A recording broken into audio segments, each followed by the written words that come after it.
Hello everyone, I'm Citro, and as many of you might know, I'm a big fan of Halloween stuff. Paranormal videos, kid ghosts, sexy vampires, hot witches, all that. For that reason, I wanted to make this special video where I share with all of you my process of creating an illustration that captures the Halloween spirit from scratch. This video is sponsored by Clip Studio Paint, a program I've using for the last 2 years with amazing results because it allows me a lot of freedom to draw and create digital pieces that resemble the traditional look and feel of paper and pencil. These are around 5 hours of work comprised in less than 20 minutes, and I will also be sharing some tips and insights about my process during this video. So I hope you enjoy it, and happy Halloween to everybody.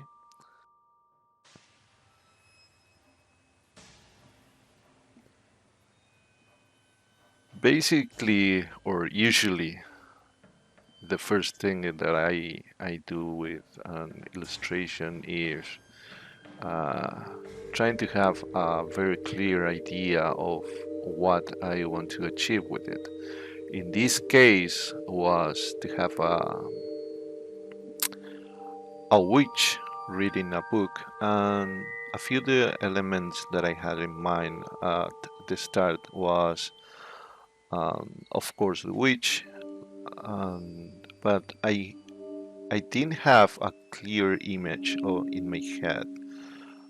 That's why I start to play with some strokes, and as you can see in the video, from I jump from one part to another, and I change her hair, and also I start to play with her dress and how she looks, and the pose, obviously, and the punking in front of her that is right next to the big book that she had in front of her.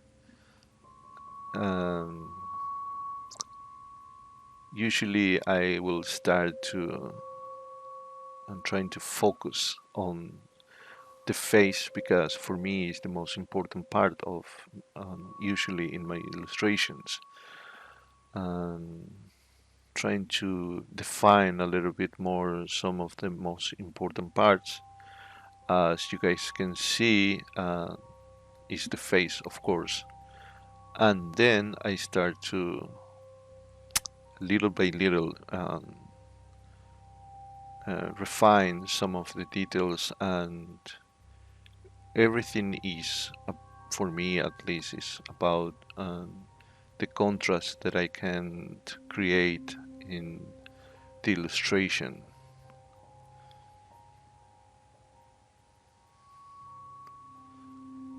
Here I'm thinking about I wanted to make a little bit more interesting the the dress that she have. I don't want it to make it look the usual um, look that some witches have and illustrations. I want I want her to make her look a little more elegant, that she have some sort of history on her dress, and I start to feel the things with more things that I give the place itself a little bit more of personality.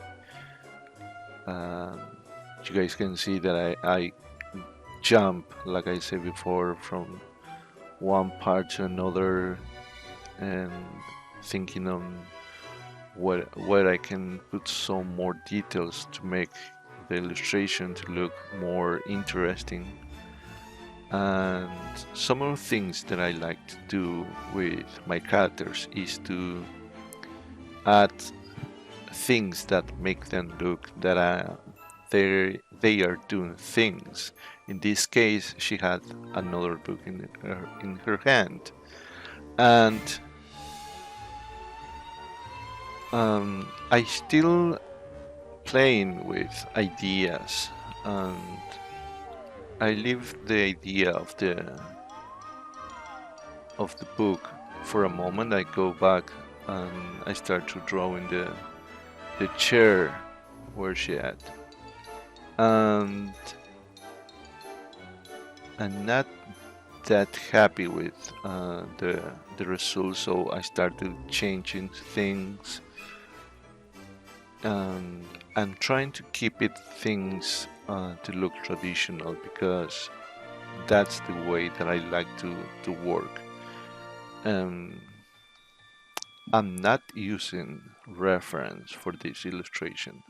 That and that's probably a mistake. But in this case, what I wanted to do is to just have fun, not stressing so much about all the details, but playing just with the idea, the initial idea, and starting. I start to adding more and more things to the background, so maybe I can find things that give me that look that I was hoping for to achieve. That she is a witch and she is doing not the usual thing that a, a witch will do in other illustrations, but more, um, like I said before, elegance. There I make one of the big changes that at the first the pumpkin had a candle on the outside, but I changed that for a hat, for giving it a little bit more of trying to be a little bit funny there.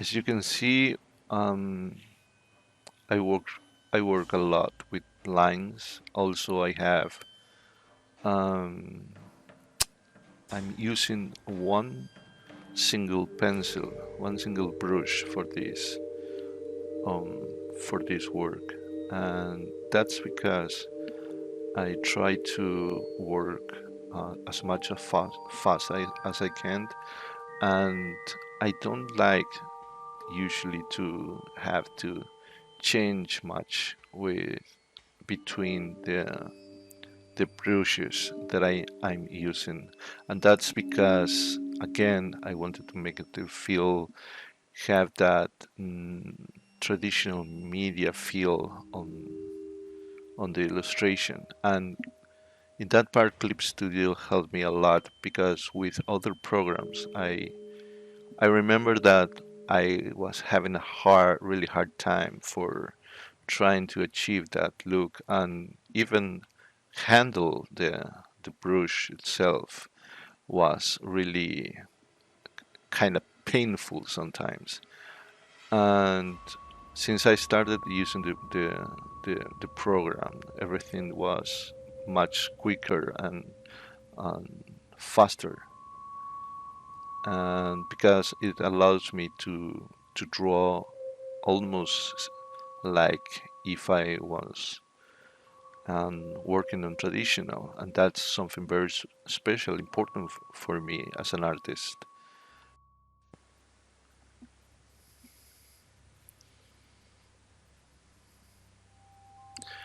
At this point, I have already a pretty solid base of what the final look of the illustration will have. At least that was what I thought at that point, because as you will see, I will make a few changes on the illustration. But one of the things that I wanted to add was plants, because I wanted to and make the illustration looks more natural. That was the house was a place where a witch who knows about nature would live in and have some plans with her. That was the basic idea that I had in mind, and I like the result, the sensation that that part have, and also tend to play a lot with the foreground, the middle, and the background. And in this part, I was adding some books in perspective to give it a little bit more of depth to the illustration.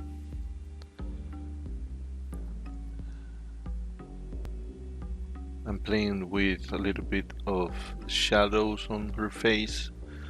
I wasn't really sure about the result of that.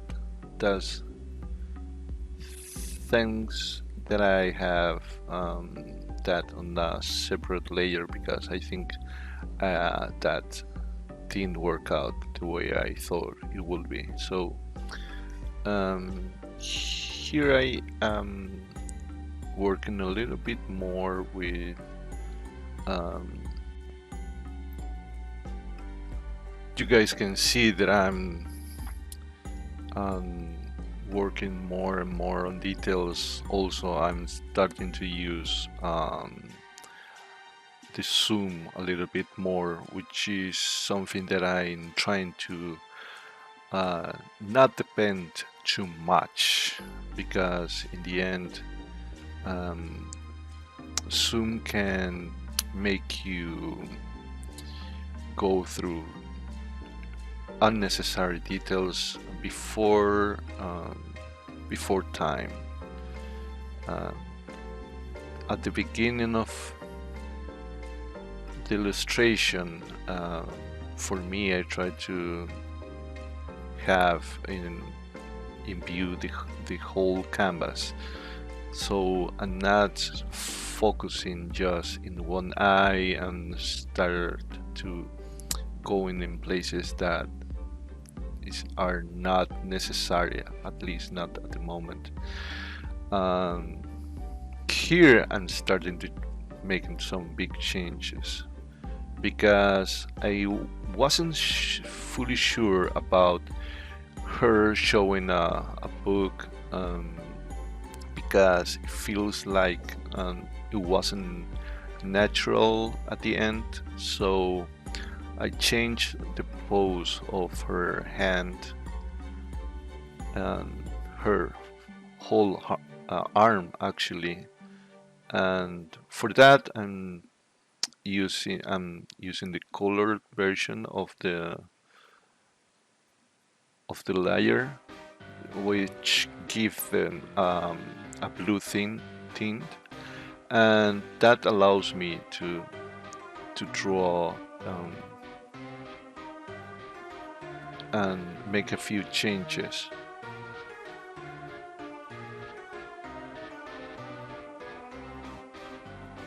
Here I'm starting to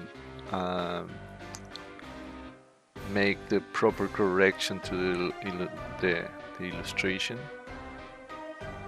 That blank part, I was thinking that it will be better if I have a lamp there, so I can keep the light there. So for me, it's a little bit more interesting now, the pose of her, because she had some papers that um, she was studying there, and also making some corrections and trying to make um, to have a little bit more shadows and rendering.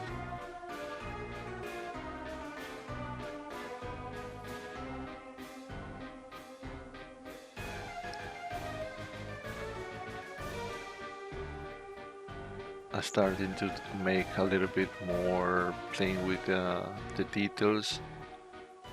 For those who were concerned about the little ghost that will disappear when the book is gone, well, he's back on one of the papers that she had. As I was saying before, I'm all in with kid ghosts and details like that because I think it gives the illustration a little bit more of storytelling and it is a little bit more fun to watch.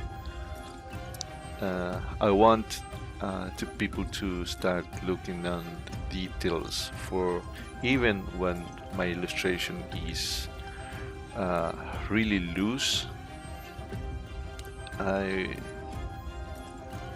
I want to give that sensation that you can look at any place and have something to tell you more about who that person is and what is going on in the scene.